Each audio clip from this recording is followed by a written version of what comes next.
इसके लिए अगर किसी को हिंदी में वह धारा प्रवाह नहीं बोल सकता तो उसको भोजपुरी में भी अपनी बात को रखने का अधिकार मिलना चाहिए, अवधी में, ब्रज में या बुंदेलखंडी में उसको रखने का अधिकार मिलना चाहिए।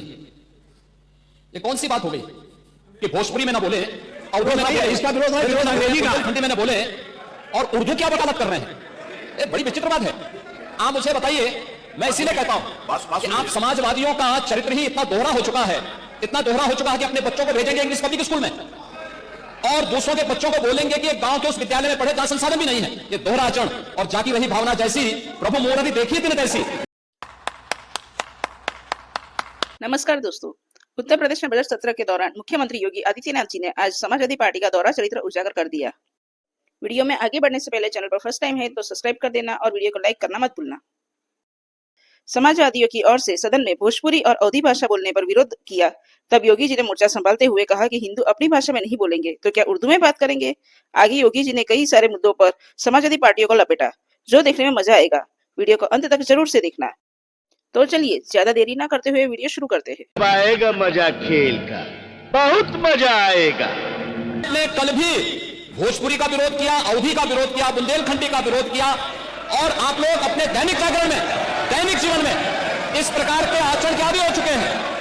हर अच्छा कार्य जो प्रदेश के हित में है, देश के हित में है, आप उसका विरोध करेंगे और मुझे लगता है इस प्रकार के विरोध की निंदा होनी चाहिए और उसके सामने एक्सपोज करना चाहिए। अपने बच्चों को ये लोग पढ़ाएंगे इंग्लिश स्कूलों में और दूसरे के बच्चे के लिए अगर वो सुविधा सरकार देना चाहती है, कहते नहीं उर्दू पढ़ाओ इसको, यानी उसको मौलवी बनाना चाहते हैं, कठपुल्ला पर जोड़ के इसको ले जाना चाहते हैं। ये नहीं चल सकता।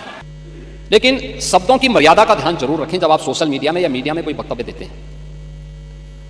दूसरा, जब आप कोई टिप्पणी करते हैं कि हजारों की संख्या में मौत हो गई, अलग अलग लोगों ने, समाजवादी पार्टी के नेता भी थे, कांग्रेस के नेता भी थे, जिन्होंने इस प्रकार के गैर जिम्मेदाराना बयान दिए। हमें उन तथ्यों को देखना चाहिए जो मैं कह रहा हूं कि डिजिटल कुंभ जिनको आप मृतक बता रहे हैं, जिसमें एक प्रयागराज के महोदय, एक प्रयागराज के ही सज्जन है, हम उनका भी दे रहा हूं। भगदड़ में जिसे मृत माना वो 13वें के दिन घर पहुंचा, ये प्रयागराज के हैं, है ना। अब उसके बाद भी ये सज्जन आपके जीरो रोड के खूंटी गुरु के घर लौट आए, यानी ये मौनी अमावस्या के स्नान पर भगदड़ के बाद से लापता थे। हादसे में लापता खूंटी गुरु को मृत मानकर उनकी 13वीं की तैयारी हो चली थी। शाम को भोज के लिए मोहल्ले में तैयारी चल रही थी कि तभी तक वो ई रिक्शा से उतरे और अब बताओ, ये दुष्प्रचार आप ही लोग कर रहे थे। आप देखिए, ये खूंटी गुरु कहीं दिनों से घर नहीं लौटे थे और 13वीं में 13 ब्राह्मणों को भोज कराने की तैयारी हो रही थी।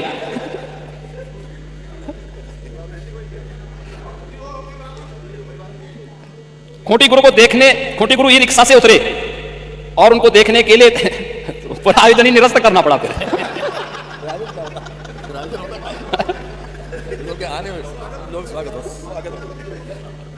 तो मैं आप सबसे कहना चाहूंगा, ये 20,000 लोग हैं तो नहीं भाई, वहां आप जैसे महापुरुष कुछ रहे होंगे, वहां कैमरा लेकर खड़े रहे होंगे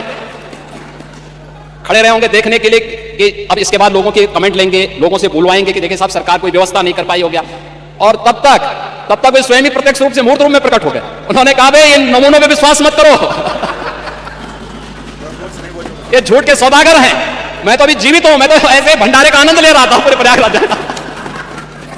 तो मैं इसीलिए कह रहा हूं पांडे जी, मैं इसीलिए कह रहा हूं महाकुंभ में कोई भूखा नहीं रह सकता और हिंदुस्तान का पेट इतना बड़ा है, हमारी तो परंपरा है। अब गुरुद्वारा में जाइए, किसी मठ में, मंदिर में जाइए, लंगर फ्री में चलते हैं।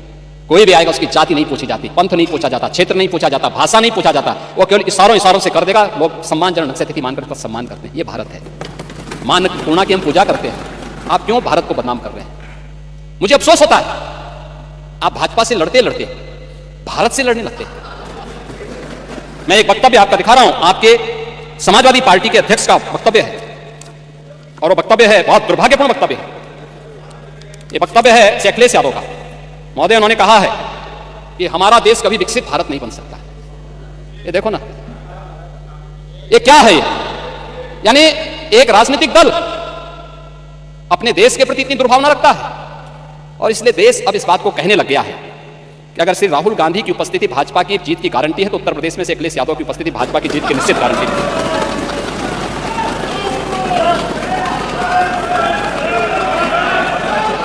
और ये गारंटी उपचुनाव ने दे दिया है। ये उपचुनाव दे चुका हो, ठीक ही बात है, पप्पू और टप्पू में बहुत अंतर थोड़ा है, नाम का असर होता है। चच्चू ने वैसे थोड़ा नाम रखा, तो ठीक है चच्चू भी शांत हैं, लेकिन समय आने पे अपना ओस दिखाएंगे। महोदय, मैं विनम्रता से कहूंगा कि महाकुंभ पे राजनीति न करें, अपनी बात को रखें शालीनता के साथ, मर्यादा के साथ, लेकिन जो लोग जीवित हैं, अपने परिवार के साथ मिल रहे हैं, उनको मृतक मत बताइए। और पांडे जी, आप तो इतने बुजुर्ग हैं, इतने वरिष्ठ हैं, हमारे यहाँ तीर्थ यात्राएं होती थी, लोग जाते थे, बड़े श्रद्धा के साथ जाते थे, हमारी आस्था है, कैसे आप इसको रोक सकते हैं? लेकिन उनको बदनाम मत करिए, उनकी श्रद्धा के साथ खिलवाड़ मत करिए। मैं तो तेलंगाना का भी उदाहरण आपको दे दिया, उत्तर प्रदेश का मैंने दिया, गोरखपुर का मैंने दिया, प्रयागराज का मैंने दिया। और जो लोग प्रयागराज में भगदड़ के शिकार हुए हैं या फिर विभिन्न रोड एक्सीडेंट के शिकार हुए हैं, सरकार की पूरी संवेदना है, सरकार उनके साथ खड़ी होगी। और इन सभी घटनाओं की जांच करने के लिए इसीलिए सरकार ने एक जुडिशियल कमीशन का गठन भी किया है। जुडिशियल कमीशन अपना काम कर रहा है, तथ्य भी मांगेगा, जानकारी भी मांगेगा, हर एक स्तर की जानकारी लेगा। और मैं सदन को इस बात के लिए आश्वस्त करना चाहूंगा, इस बात के लिए आश्वस्त करूंगा कि प्रयागराज भगदड़ का कोई गुनाहगार होगा तो बख्शा भी नहीं जाएगा। कोई भी होगा, कहीं भी छुपा होगा, किसी भी स्तर पर होगा, और कितना भी बड़ा क्यों ना हो, वह किसी भी स्थिति में बचेगा नहीं। ये मैं आप लोगों को आश्वस्त करता हूं, पूरी सदन को आश्वस्त करता हूं। लेकिन मैं आपसे इस बात में विनम्र अपील भी करूंगा, आयोजन किसी पार्टी का, किसी सरकार का नहीं है। सरकार ने अपनी जिम्मेदारियों का निर्वहन किया है, प्रशासन अपनी जिम्मेदारियों का निर्वहन कर रहा है। यह आयोजन समाज का है, भारत का है, सनातन धर्म का है। और सनातन धर्म को और भारत को कृपया अपने राजनीतिक स्वार्थ के लिए बदनाम मत करिए, यही मेरी आप सबसे अपील थी। धन्यवाद।